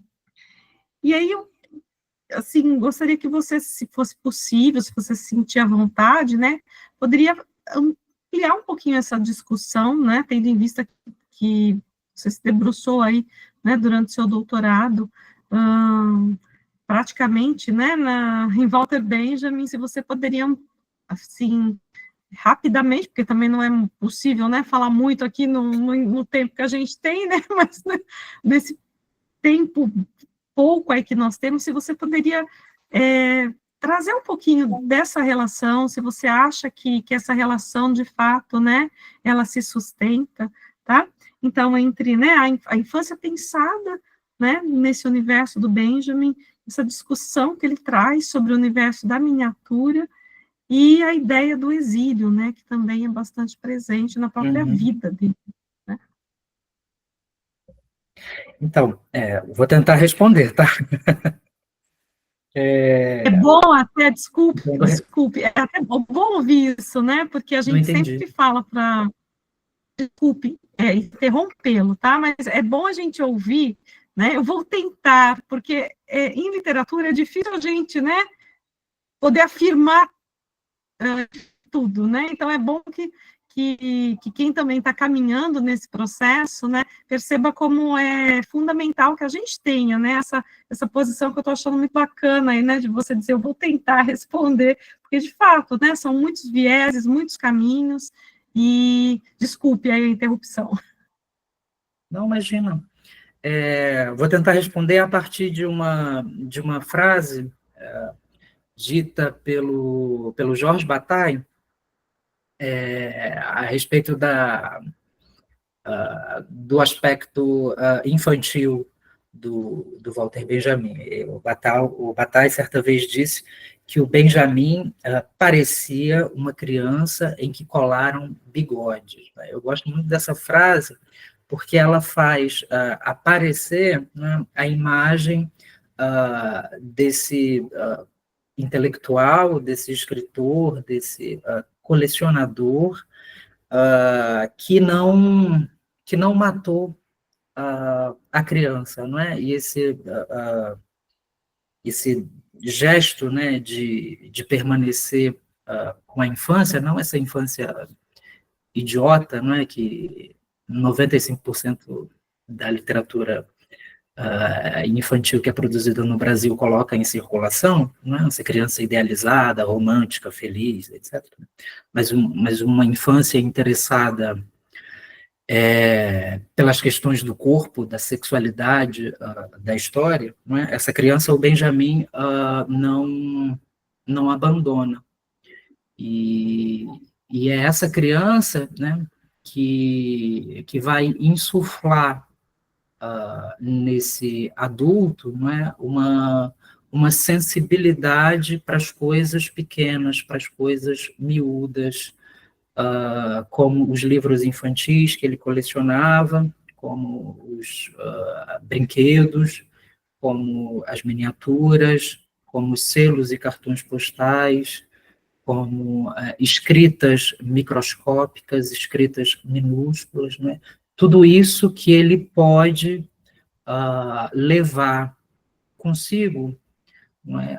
Num contexto de perigo, não é? E aqui eu penso muito na guerra. Não é? Então, essa relação entre infância, miniatura e exílio, não é? ela se dá graças a portabilidade, né, e quem diz isso é a Susan Sontag, num ensaio sobre o Benjamin, né, essa possibilidade, né, que a miniatura oferece ao exilado e ao refugiado, por exemplo, né, de levar consigo algo que cabe na mala.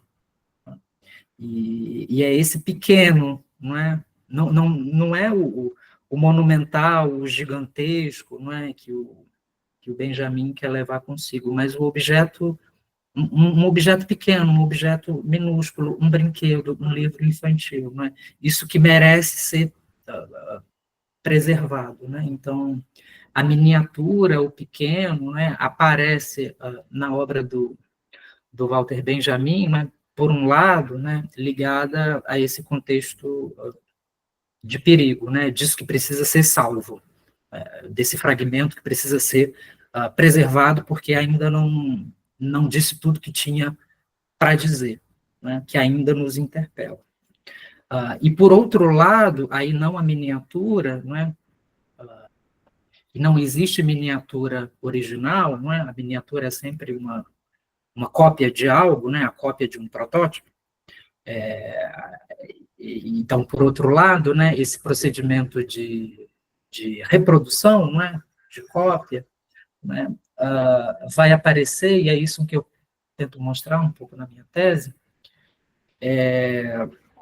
nas reflexões do Benjamin acerca da reprodutibilidade das obras de arte, né? Isso vai aparecer não no texto, não é? Mas numa nota de rodapé, portanto, é algo pequeno que muitas vezes, né, nós ignoramos, né?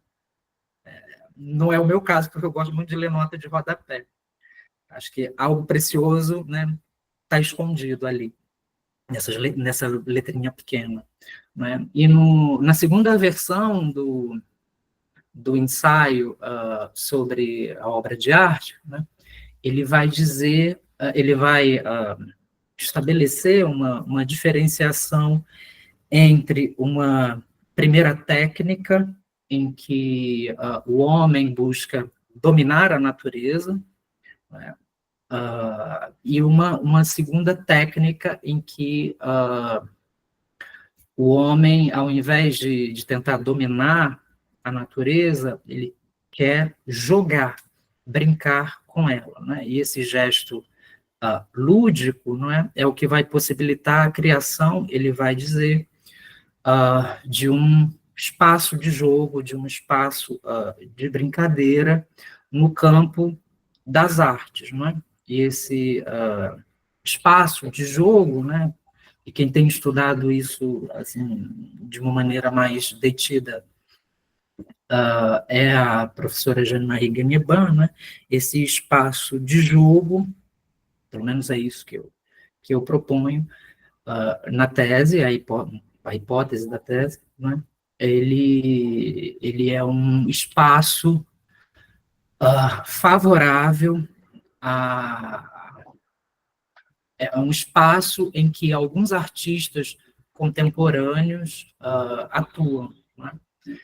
E essa atuação passa por uma reflexão política acerca da história brasileira, por exemplo, né? Eu estou pensando num artista, não sei se vocês conhecem, um artista contemporâneo que se chama Jaime Laureano, em que ele vai revisitar a escravidão, a colonização, a partir de estratégias pequenas, não é? Ele vai reler a contrapelo, por exemplo, o Monumento às Bandeiras do Brecheret, que fica aqui no Parque do Ibirapuera, em São Paulo, não é? A partir do pequeno, ele vai construir uma pequena miniatura do Monumento às Bandeiras, né?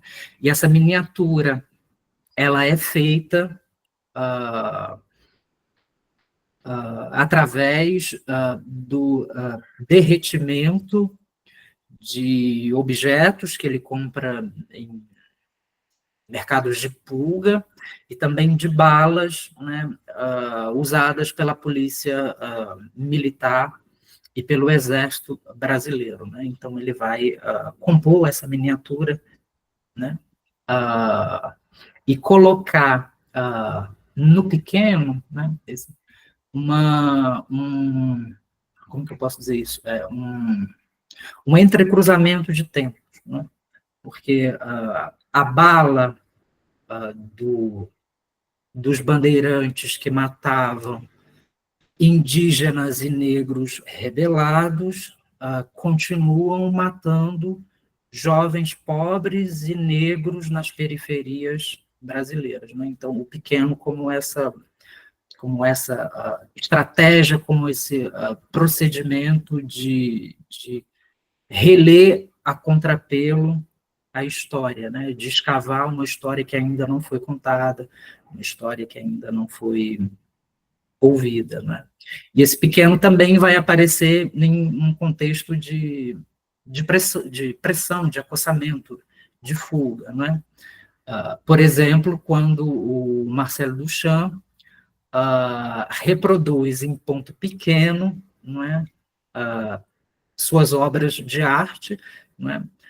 O grande vidro, a fonte, não é? Ele vai reduzir a miniatura e colocar isso numa caixa que ele manda para Nova York. Então, esse pequeno, né, que precisa ser preservado e que o é preservado através de um gesto de reprodução, de miniaturização. né? É a miniaturização que possibilita um contato mais próximo, né, com as obras de arte, né?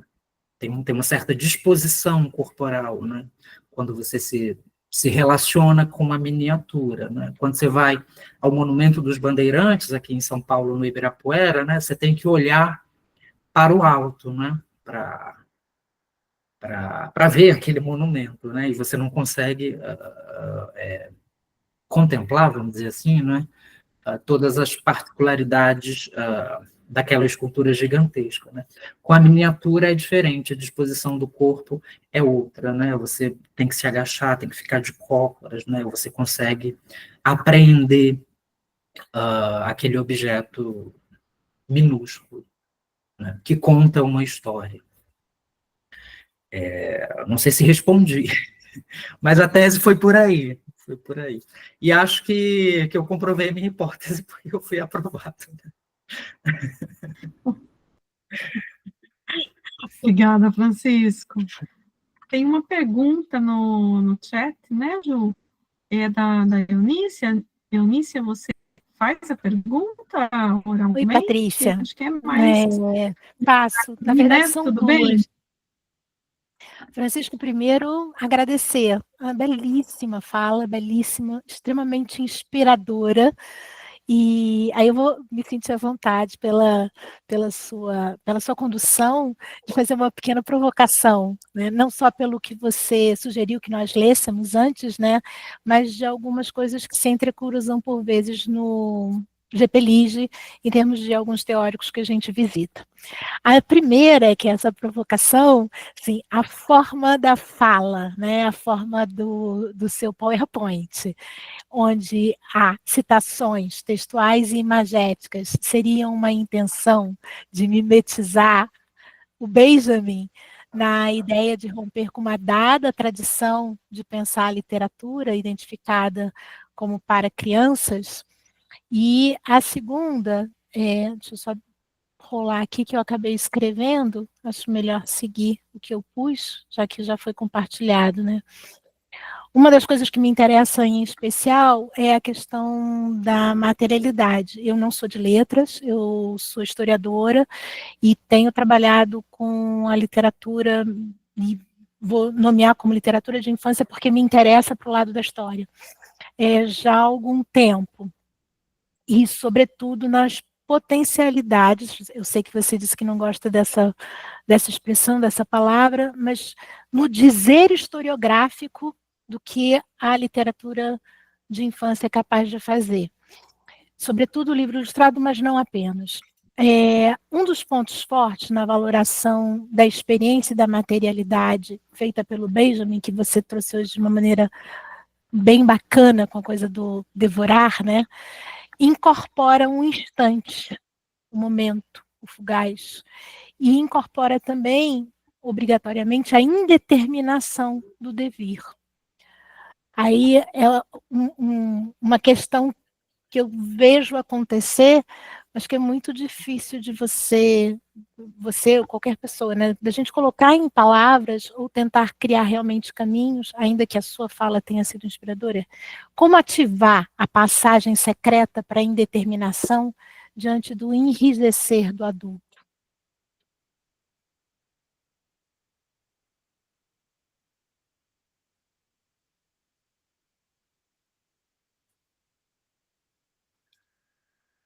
Estou anotando a pergunta, tá? Pensando. Tá bom. Eu faço mesmo, eu anoto tudo. Então, super zen.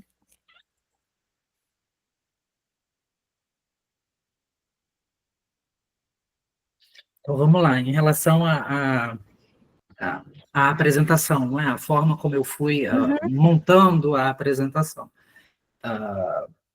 Não foi absolutamente a minha intenção tentar mimetizar o Benjamin, até porque eu não tenho essa capacidade. Mas a tentativa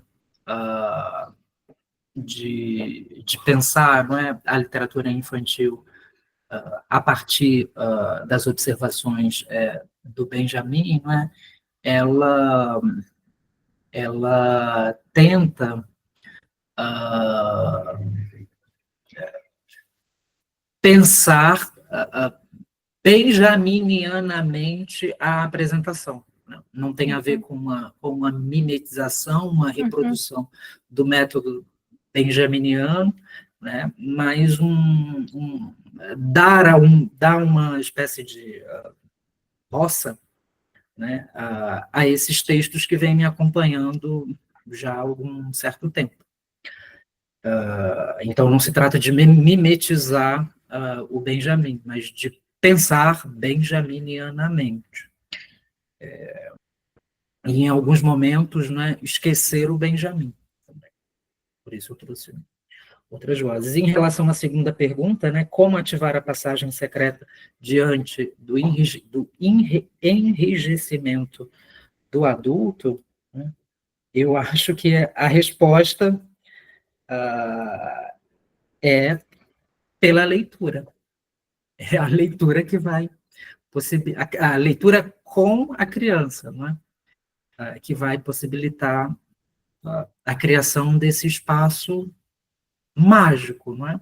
E um espaço também fugidio, né? Instável, né? Que pode durar,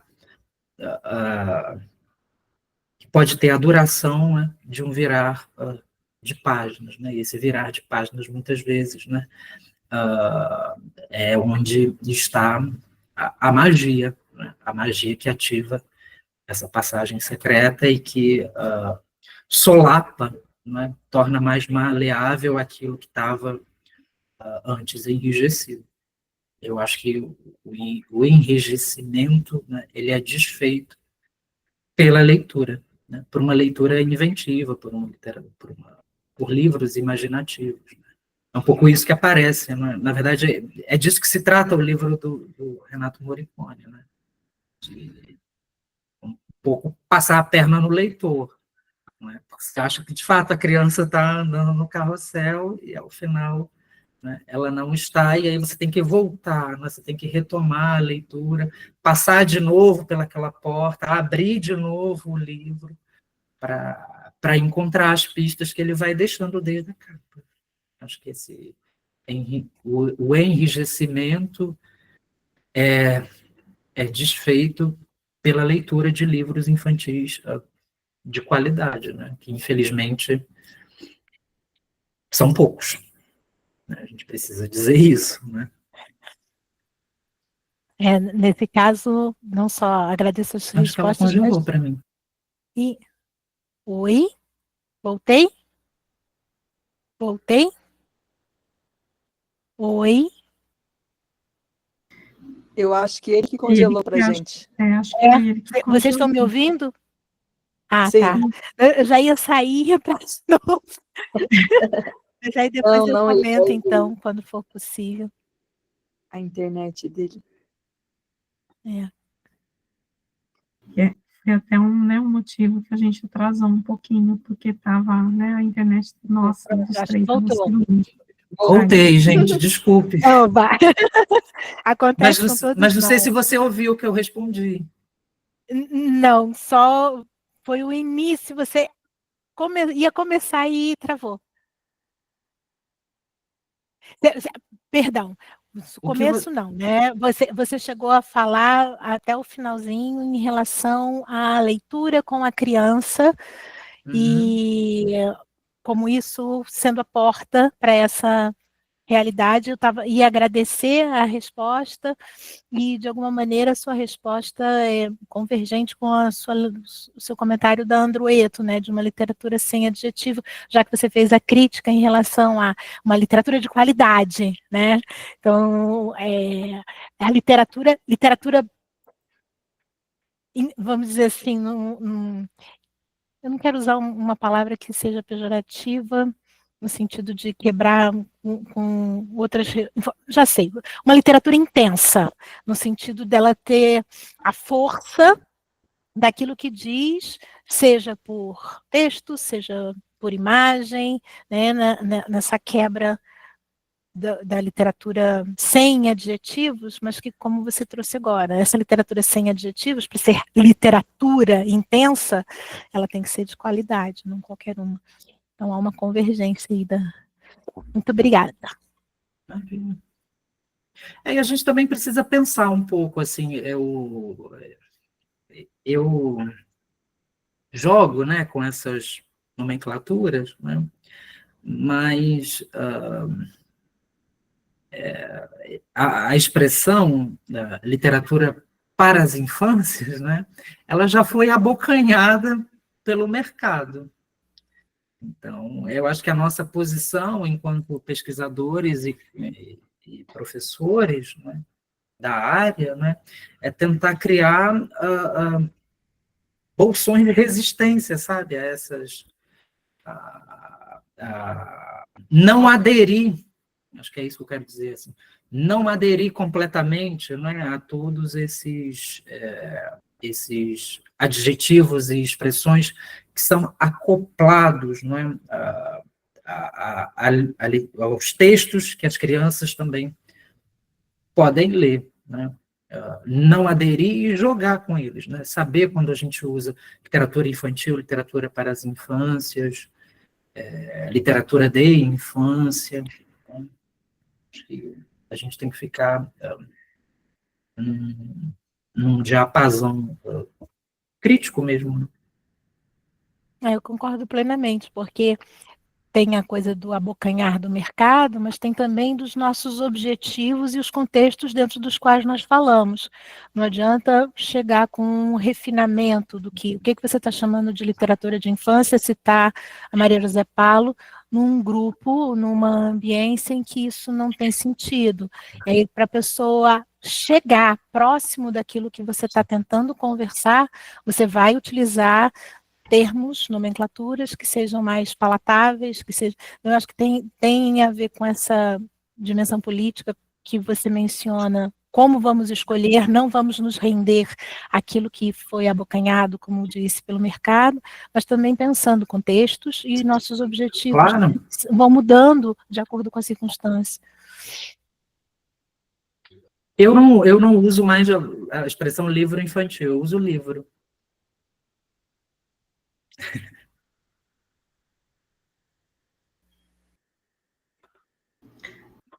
Ju? Mais alguém gostaria de... Eu não vi se tem pergunta aqui. Não, por enquanto só tinha da Eunícia, o pessoal reagindo pelos emojis e comentários paralelos ao que o Francisco ia dizendo, as pessoas... Alguém tem alguma colocação? Gostaria de fazer alguma pergunta? Paty, eu sei que tem mais. Eu também tenho. Vamos por ordem, você de novo, e eu fecho. Simone, tem uma pergunta? Simone? Oi. Não é bem uma pergunta, né? É que eu acho assim, primeiro, que eu achei arrebatadora aquela primeira página do livro, né? A Arte de Caçar Borboletas, eu não conhecia. Eu ganhei o dia a hora que eu li, porque eu acho que a literatura é experiência estética, né? Seja ela verbal, com a palavra, seja ela, como fala, com as imagens, ela é uma obra de arte, né? Que a gente flui ali e aquilo que tira a gente do lugar comum, né? E o texto, assim, dizer que foi uma experiência muito gostosa ler o texto, algumas coisas, assim, eu achei difíceis, né? Essa questão filosófica, tudo, né? Mas o texto que você se refere é o da texto professora Arte de Cláudia Caçar Castro, né? Borboletas, que foi a proposta de leitura aí, e gostei muito, muito da apresentação mesmo. Eu acho que essa coisa do livro me agrada muito, da literatura também, porque aí você abre um pouco o campo e não reduz, né, o que você vai discutir, inclusive na sala de aula com os alunos, né? E E eu acho que não é isso, não tenho, sim, adorei a pergunta da Eunice aí também, mas não fiz nenhuma pergunta, eu marquei muitas coisas no texto, mas, enfim, foi muito gostoso ouvi-lo. Obrigado. Mas esse é outro risco da adjetivação, não é? Você acaba ficando preso assim, num nicho, não é? Essa é um pouco, assim, as pesquisas que se faz, não é? Que são feitas em literatura infantil, não é? Parece que não chegam, não é? Nas outras áreas, não é? E eu tenho a impressão um pouco de que a gente sempre tem que inventar a roda, sabe? Explicar o que a gente já explicou, não é? E a minha estratégia, que é uma estratégia política, não é? É de circular, não é?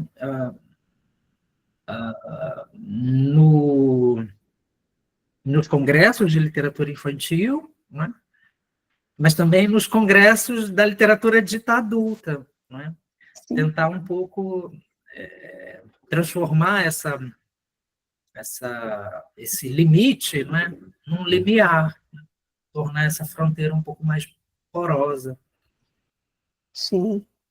A gente atravessa de lá para cá, dos dois lados, né? E os textos e os livros, eles são experiências, às vezes, compartilhadas entre um adulto e uma criança, com muita, assim, como um momento muito proveitoso para ambos, independentemente da idade, isso não existe, né? É uma experiência, né? E essa experiência não precisa ter uma finalidade. Sim. Não precisa, ela não precisa ensinar nada. Não.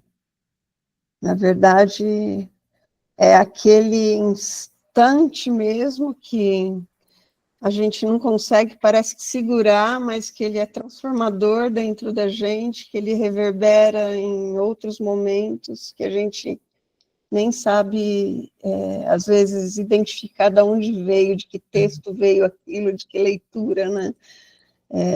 Você não sabe muito bem o que fazer com isso, não é? E é ótimo que a gente não saiba o que fazer com uma leitura, com um livro. Sim. Mas o meu maior medo é de esquecer, às vezes, as coisas bonitas que eu leio. Eu fico numa pira, assim, às vezes, de querer voltar o tempo todo, que nem aquele me permitir, como criança, né, ler várias vezes o mesmo livro. Mas o esquecer faz parte, né? Senão Sim, todos nós seríamos o fundo. Não, eu sei disso. É a angústia da gente querer aprender o que é a beleza dentro da gente. E o que transforma a gente também, né, enquanto ser humano. Mas eu acho que essa angústia, não é? Ela é nossa, dos adultos, não é? Porque as crianças lidam muito bem com aquilo que elas não entendem. Aliás, elas viram a página com uma leveza, com uma naturalidade, já buscam outra coisa, né? É muito, muito bonito. Às vezes eu leio com a minha neta e eu acho que, nossa, que experiência gostosa. Eu acho que é isso aí. Muito obrigada, viu, Francisco? Imagina.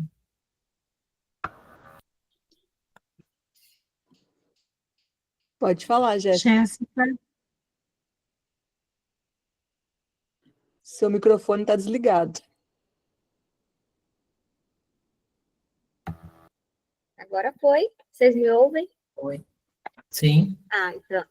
Boa noite, prazer estar aqui ouvindo vocês. Gente, eu fiquei, assim, viajando por vários livros e vários momentos, porque esta semana, em especial, trabalho na coordenadoria de bibliotecas escolares e espaços de leitura, e eu estava justamente visitando as escolas e acompanhando e falando sobre a literatura, né?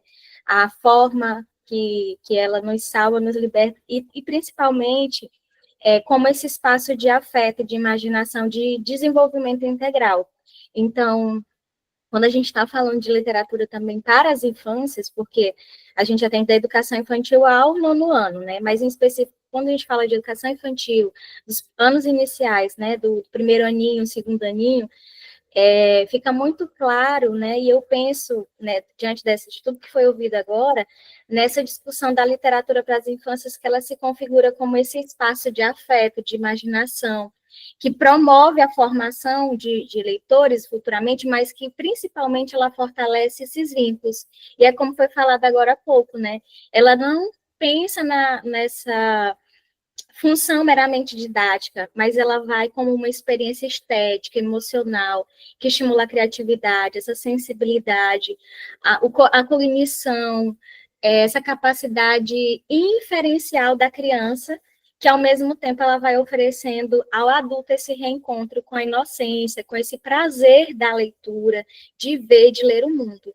E o brilho no olhar do professor quando está relatando esse trabalho, de como estão sendo feitas estratégias de leitura, os jogos de leitura, porque a gente levou, né, o livro de mediação de leitura, os jogos de leitura da Ju e da Joana, e isso ficou muito claro, assim, nas nossas experiências. Inclusive, amanhã a professora Patrícia até convidou, a gente está correndo ali para levar, né, isso para um momento, mas enfim, é para um outro momento. E durante, né, esse percurso, ouvindo, trabalhando, porque a gente leva essas estratégias, né, enquanto formador de professores, né, eu falo enquanto formadora de professores e pesquisadora, a gente avança em momentos profundos, eu acho que é assim para dizer, que a gente vê que se perdeu em algum momento ali, e que ela vem para resgatar essa infância. Então, enquanto professores, nós precisamos nos revestir da criança que nós somos, ou resgatar, né, em alguns casos, alguns professores que resgatam a sua infância. E nessa troca, né, da criança com o adulto, que a gente tem isso diretamente, nas crianças que hoje foram apresentar o resultado de um trabalho desenvolvido com um livro do Planeta Dançarino, que é da Rosiana Murray, por exemplo, eles vieram apresentar uma paródia que foi criada por eles, e, sabe, aquela satisfação e o brilho no olhar, e que foi além da leitura, perpassou por paródias, crianças que foram criando cenários, brinquedos a partir de coisas não estruturadas, e tudo isso partiu da literatura. Então, é uma literatura para as infâncias, né, e das infâncias. Então, assim, são múltiplas leituras, e isso enriquece. Então, ela vem como uma forma de afeto e de salvar. Foi o que eu refleti muito isso, né? Ela é uma literatura que ela liberta e que ela salva. É isso. Obrigada. Muito bem. Mas alguém gostaria de conversar aqui, trazer alguma questão ou algum comentário? Não? Então, Gostaria de dizer que nós estamos aqui, e peço que me pontuem se eu esqueci de alguém, que eu fui olhando de acordo com quem eu conheço, que nós estamos com pessoas do Distrito Federal, de Goiás, de Mato Grosso do Sul, da Bahia, de Rondônia, do Pará, de Minas, São Paulo, Rio Grande do Sul e do Paraná. Se tem alguém de outro estado, sinaliza no chat, porque é sempre uma alegria. Essa é uma... Francisco, aqui no nosso grupo de pesquisa, a gente tem algumas... nem sei qual é a palavra, né, Paty? Algumas alegrias. Que a primeira delas, que a gente, sim, né, a gente faz um trabalho de investigação, mas a gente se considera e se coloca como eterno aprendizes, por isso é uma honra muito grande recebê-lo aqui, porque a gente se coloca nesse lugar também de aprender com o outro, de alargar a nossa pesquisa, de ver outras perspectivas, tanto é que esse ciclo formativo com os nossos convidados, cada um vai trazer a infância sobre um viés, né? Um viés conceitual e ali teórico. Então, esse é um ponto. Segundo, que a gente democratiza tudo o que gira ali em torno, seja em aulas abertas ou em cursos de formação. Então, isso também é algo que é muito caro para nós. E o terceiro, que a gente mantém os encontros virtuais, porque nós estamos de norte a sul do país, Infelizmente, em razão do horário, nem todo mundo consegue participar ao vivo e coisa e tal, mas nós estamos em todas as regiões do Brasil, o grupo de pesquisa e o grupo de estudo, que é um desdobramento do GEPELIGE, nós estamos em todos os estados brasileiros e com pessoas localizadas, com 20 pessoas fora do país. Então, assim, é uma alegria muito imensa quando a gente olha e vê que tem tanta gente de tantos lugares se reunindo num horário desse, confusos, né? Confusos, distintos aí horários, para falar sobre a literatura. Então, da minha parte é isso, Paty. Podemos ir encerrando. Sandra tem uma pergunta, um comentário. Diga, Sandra. Na verdade, é um comentário. Boa noite, Francisco, Patrícia, Juliana, todo o grupo de pesquisa. É a primeira vez que eu estou aqui, né? A convite aqui da Patrícia, né? Que mandou lá para o nosso outro grupo de pesquisa. Olha, parabéns para o grupo, né? Eu fiquei muito surpresa, né, com o grupo, pelos comentários que foram feitos, pela forma como ele foi conduzido. Para mim, eu estou gratamente surpresa e pedi, inclusive, para a Patrícia me convidar mais vezes para participar, que eu quero ouvir. Olha, Francisco, adorei a sua fala, não é a primeira vez que eu te escuto, né? Então, olha, parabéns, estou muito feliz, né? E é muito bom a gente ver como contribuir de uma forma tão efetiva, né? E ouvir a participação dos demais, e que essa se estende pelo Brasil inteiro. Muito obrigada pelo convite, tá?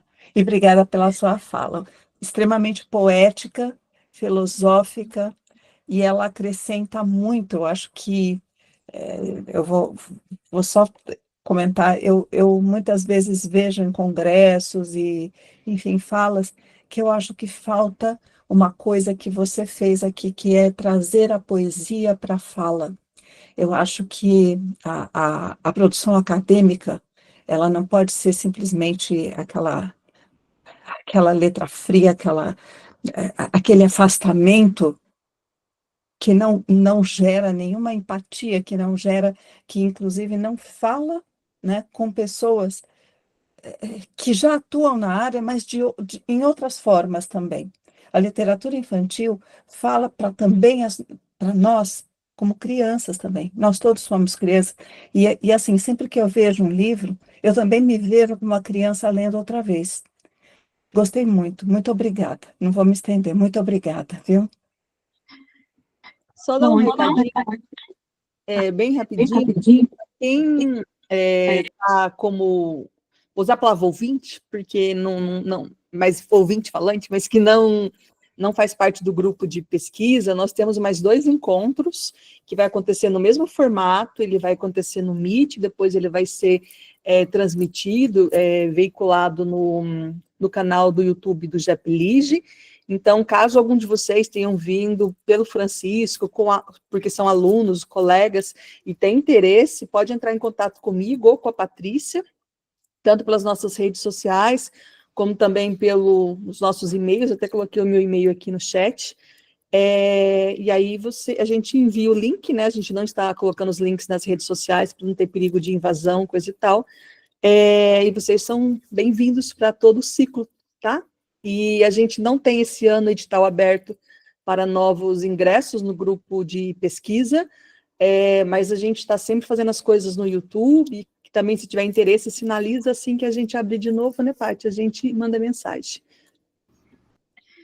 E então, né, a gente caminhando aqui para o término, né, dessa primeira reunião formativa, eu gostaria só de, enfim, antes de, né, fazer esse fechamento, eu gostaria de só acrescentar uma coisinha na fala da Ju, né, que eu acho que para nós é muito cara, que é esse olhar para a educação básica, né? Como nós estamos na universidade, nós temos a chance de fazer pesquisa, nós temos a chance de ter um grupo de pesquisa, né? A gente vê como uma grande necessidade olhar para esses alunos que nós formamos e saber que nós temos de devolver para a sociedade essa pesquisa.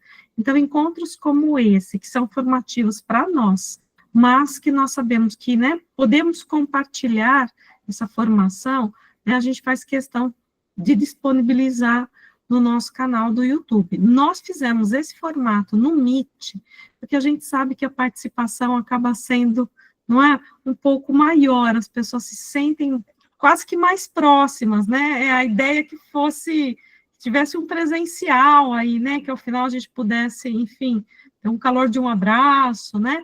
Infelizmente nós não temos, mas é também uma forma da gente se sentir mais próximo, por isso nós optamos por esse formato. Bom, para fazer um breve, então, fechamento, né, vocês estão me ouvindo? Porque a imagem de vocês está sumindo, tá, ok. Eu queria puxar aqui uma palavra que eu acho que o Francisco apresentou em vários momentos, né, que é a palavra, assim, devorar, né, eu acho essa palavra, assim, exatamente, né, ela tem embora ele não goste da potencialidade, eu acho que ela tem uma potencialidade muito grande dentro da literatura, né, da literatura, como ele disse, de forma geral, sem adjetivos, para lembrar a nossa professora teórica aí, né, que traz por uma literatura sem adjetivos. E um Benjamin, né, que é um filósofo que a gente sabe, quem vem, né, da formação da teoria literária, a gente sabe que é um filósofo muito caro para nós, né, com ideias que perpassam a nossa formação. E o Francisco traz aqui, né, essa filosofia e essa literatura, né, esse entrelugar por onde o Benjamin transitou, né, transitou tanto, né, que nos traz esse universo da infância presente em nós, como adultos hoje. E eu queria lembrar algo que o Francisco disse também, e trouxe, inclusive, né, que são os cancelamentos da literatura, né, em especial o texto organizado pelo Secantini, pelo professor Tiago e pela professora Eliane Galvão, né, um texto muito recente, eu o levei hoje para a sala de aula, né, falamos, enfim, fizemos um contexto em que tem um capítulo lá dessa obra, você trouxe a imagem, né, da figura lá que apresenta a capa, né, do livro, eu acabei de guardá-lo, estava aqui do lado, né, pus lá na biblioteca, e que eu acho muito importante a gente lembrar, né, o quanto nós precisamos de um olhar, né, sensível também a essas questões, quase que, praticamente um olhar político também sobre isso, né, como nós, seres politizados que somos, e lembro aqui um cancelado, né, eternamente cancelado, que é o Lobato, para ir ao encontro da ideia do devorar, né, quando lá na Reforma da Natureza, né, a Emília faz a sugestão dos livros comestíveis, né, para que o leitor, de forma geral, tivesse uma até facilidade maior de se encontrar, não é, com a literatura, né? Enfim, então eu faço o fechamento aqui, trazendo, né, todas essas ideias que o Francisco desenvolveu aqui nessa fala para nós, infinitamente importante. Eu e Juliana e o grupo de pesquisa agradecemos demais pela sua gentileza, pela sua disponibilidade, Francisco. Espero que tenhamos você outras vezes aqui, né, conosco, como convidado, enfim, quando quiser aparecer também, né, só nos avisar. Caso você queira aí se despedir, eu passo a palavra, né, para você. Bom, queria agradecer a você, Patrícia, a Juliana e a todos que estiveram aqui nessa noite, ouvindo, conversando, falando sobre literatura, e espero reencontrar vocês num futuro bem próximo, para que a gente possa reacender uma vez mais a nossa imaginação na companhia das crianças e dos livros. Então, muito obrigado, foi uma alegria participar desse encontro, e E queria terminar com uma frase, já que você falou da senhora censura, né? Queria terminar com uma frase que eu gosto sempre de repetir quando eu leio ou recebo algum caso de censura a livros infantis. Tá? Eu vou dizer essa frase e não vou falar mais nada, tá? Cala a boca, já morreu. E a gente se reencontra, então, no mês que vem com o professor Cristiano, em novembro com o professor Luiz Girão, e a gente vai finalizando o segundo semestre de 2026, com essa imersão na infância, sob diferentes perspectivas, nos trazendo muitas cócegas para novas produções, reflexões das nossas 5 linhas de pesquisa, que vai de Lobato, ressignificação, pensar a própria censura, que é o tema aqui, Amazônia, materialidades, literatura e formação do leitor, literatura e outras artes. Essas 3 primeiras que eu citei estão com chamadas abertas para publicação até o dia 30 deste mês. Então, eu encerro aqui a nossa gravação. Quem quiser ver e rever lá no YouTube, se curtiu, compartilha com pessoas que precisam ouvir essa fala necessária. Eu chamei de utilidade pública, Francisco, de utilidade pública que a gente ouviu hoje, e a gente se vê aí. Abraço para todo mundo. Se alguém for postar algumas coisas, algo nas redes, marca o Francisco, marca o Jepelige, me marca, Patrícia, marca todo mundo, para que a gente possa continuar se falando e se vendo. Abraço, boa noite a todo mundo, e eu encerro por aqui. Beijos!